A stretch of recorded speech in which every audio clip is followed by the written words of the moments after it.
Saludo a Lucero Solórzano. Hola, Pepe. Ella, ¿cómo estás? Buenas noches. Muy bien, Pepe. Vamos a Buenas tener noches. el pronóstico del tiempo libre en un momento supuesto. más. Pero primero vamos a recordar juntos, te invito con toda la audiencia y con los televidentes a que miremos, nos asumemos al homenaje que se rindió hoy a Edith González, hoy con música de mariachi, flores blancas, una enorme ovación, el Teatro Jorge Negrete de Landa lleno.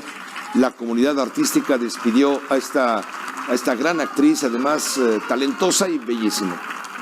El féretro con los restos del artista fueron llevados alrededor de mediodía justo a este escenario, que es el Teatro de la Asociación Nacional de Actores, para un homenaje, para este homenaje de despedida.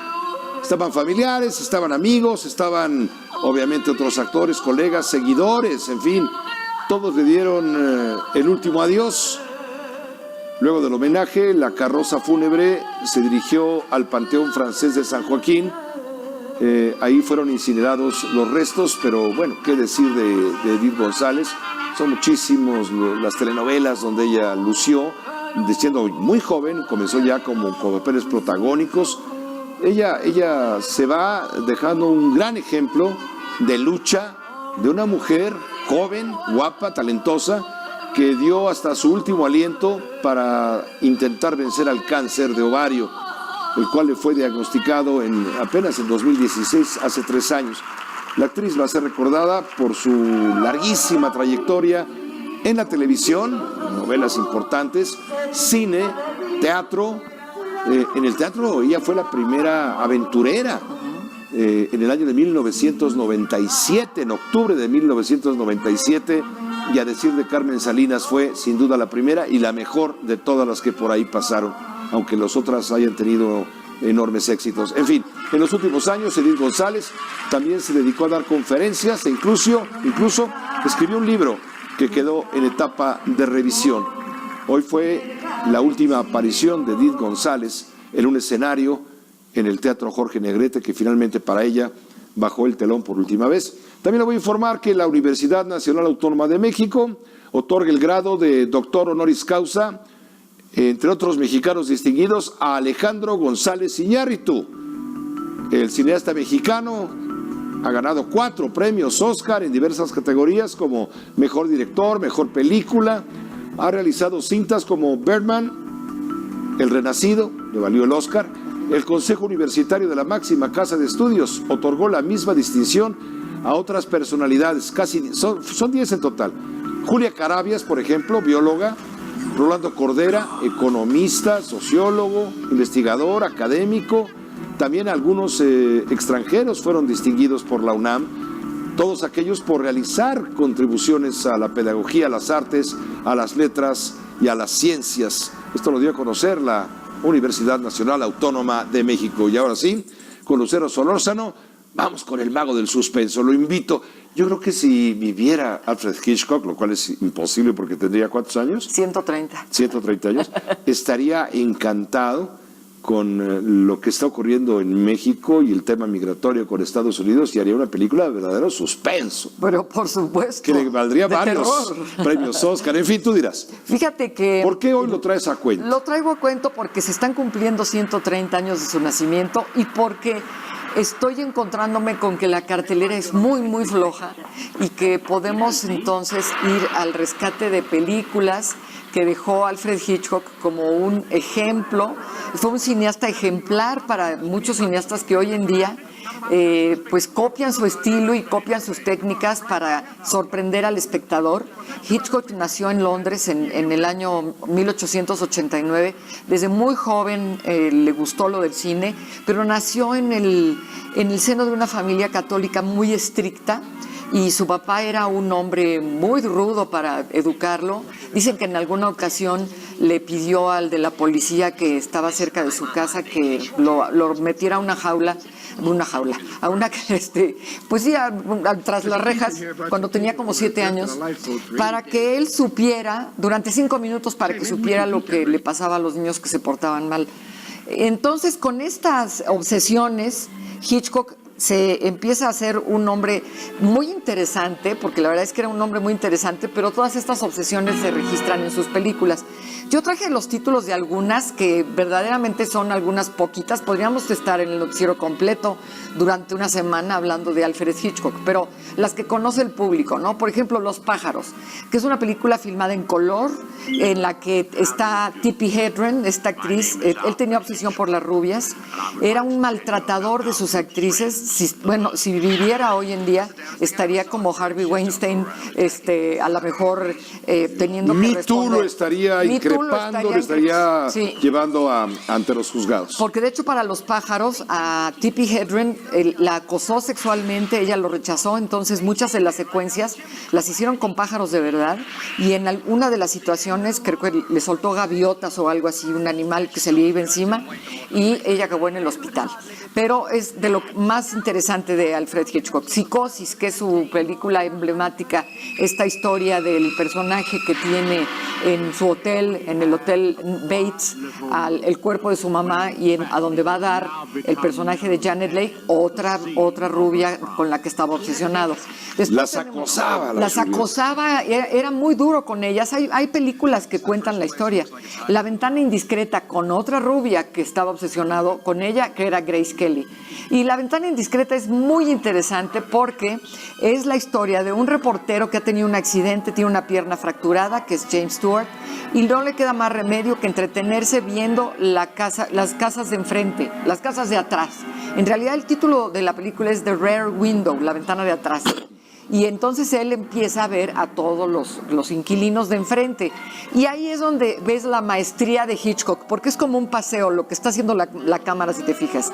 Desde el paseo de cada ventana, tú vas viendo cada quien lo que hace, la mujer que baila, una pareja que se pelea, una señora que saca a pasear a su perro. Y todo esto lo está viendo el pobre periodista con unos binoculares. Y su novia es Grace Kelly. Y ya ahí se viene una trama muy interesante. La sombra de una duda, que es una película filmada en blanco y negro, en la que una joven está obsesionada con la llegada de un tío al que admira enormemente, y que es este personaje, Joseph Cotten, y incluso hay una cuestión un poco de tensión sexual entre los dos personajes, pero ella no sabe que el tío viene huyendo porque es un asesino de mujeres adineradas. Y muy interesante película también. La soga, ahí tenemos que detenernos 2 minutos, porque es una película en la que muchas cosas Hitchcock las hizo por primera vez. Es su primera película en color, es la película que hizo como si fuera una representación de teatro. Entonces, cada vez quiso hacer un solo plano secuencia. ¿Qué quiere decir esto? No cortar. Hacer todo se ensaya muy bien, la coreografía de la película se ensaya muy bien para no cortar nunca, pero era imposible no cortar nunca porque en esos tiempos, estamos hablando de los 50s, había que cambiar la película cada 10 minutos, que era lo que duraba adentro del magazine de la cámara. Entonces lo que hacía Hitchcock es que se iba a la espalda de alguno de los personajes, cortaba, cambiaban el rollo y seguía filmando. Luego le dieron un set en el que él podía mover paredes, ventanas, para complacer todas sus exigencias. Además, se maneja el tema de la homosexualidad, se insinúa de una forma importante. Y el cuerpo, como estamos viendo, del asesinato, porque son dos estudiantes que se hacen una especie de apuesta de que se puede cometer el crimen perfecto, y esconden el cuerpo del muerto en un mueble en el que después, en una cena que va a haber, van a poner la vajilla, las velas, el mantel, etcétera. Y entonces el público, que sabe lo que va a pasar, porque siempre eres cómplice de Hitchcock, pero no le puedes decir al personaje, ¿no? Entonces el público sabe lo que hay ahí adentro. Vértigo, una película con James Stewart sobre un hombre que tiene mal de altura, un policía que tiene mal de altura y que se enamora de Kim Novak, que sale guapísima en la película, y se enamora de ella porque un amigo suyo le pide: oye, por favor, sigue a mi esposa porque yo la veo obsesionada con algún recuerdo, algún ancestro de la familia, la trae un poco, pues medio como atormentada, y entonces él se va tras ella y acaba enamorándose de ella. La cosa se complica después de una forma muy inteligente. Mi pecado me condena. Como les digo, hay muchas más. Pues en 60 años hizo 59 películas. Mi pecado me condena es muy interesante porque Hitchcock, en el seno de esta familia católica muy, muy estricta, quedó con muchas obsesiones en torno al sexo, a la homosexualidad, a la religión. Y esta película es la historia de un sacerdote con el cual se confiesa a un hombre que acaba de matar a otro. Y por proteger su secreto de confesión, no puede decir que él parece sospechoso, el propio sacerdote, y no puede decir quién es el verdadero culpable. Entonces, creo que vale la pena darle una revisada a las películas de Hitchcock.